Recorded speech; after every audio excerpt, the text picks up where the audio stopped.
This is a demo for our project Interaxis. So the Interaxis has a lot of visual components on the screen. So we will first explain what visual components are present in this project. The first one is where we can select a data set for this project. So this is the place where we can select a data set. The next is a place where you can select attributes for X and Y axis in the scatter plots. So once you change the attributes, the scatter plots get re-rendered based on the attributes that are selected here. So the major component of this project is a scatter plot, which is a central thing in this project. The scatter plot also has a search functionality where we can search for points in the scatter plot. We feel that this is an intuitive feature and this can filter points easily.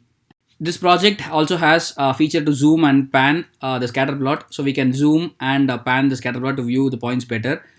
We also have a bar chart which gets displayed on the side of scatter plots. So the bar charts are present for both X and Y axis. So if you look at the Y axis, there are 2 points which are dropped on the drop zones, and hence the bar chart is a linear combination of the points. And since X axis doesn't have any points dropped in the drop zones currently, the bar chart in the X axis just shows overall, which is the attribute for the X axis. So the next important feature in this project is the drop zones. So we have 2 drop zones for X axis and 2 drop zones for Y axis. As you can see, 2 points are currently dropped in the Y axis.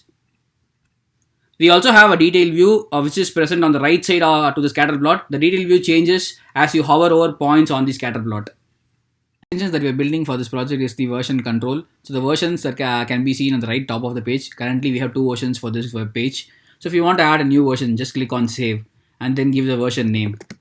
So once you enter the version name and click on save button, that version will be automatically displayed on the right side of the page.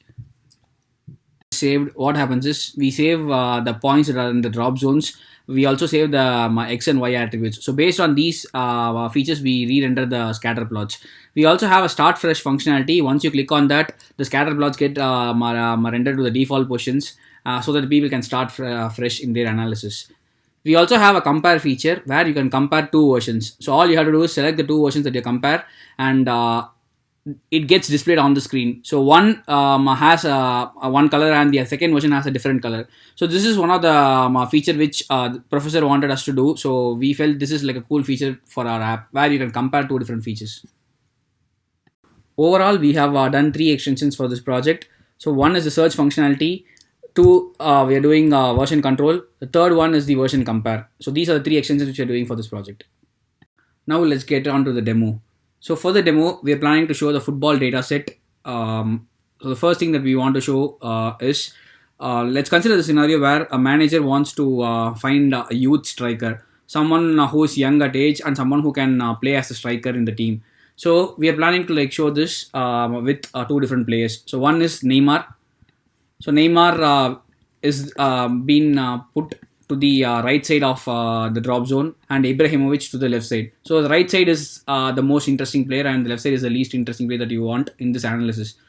One of the issues that we faced in the drop zone is that we are not able to directly drag and drop a point from ScatterPlot.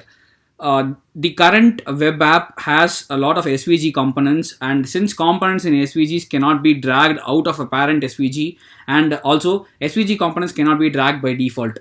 Due to all these issues, we were not able to directly drag and drop a point into the drop zones. So we found an alternative where we had to do a control A and then select a point to be dragged and dropped. Once the manager has dragged and dropped points on the drop zones, he can clearly see the kind of player that he wants. So since the manager chose Neymar, we can see that Hazard is a player similar to Neymar, and Thiago is a player similar to Neymar.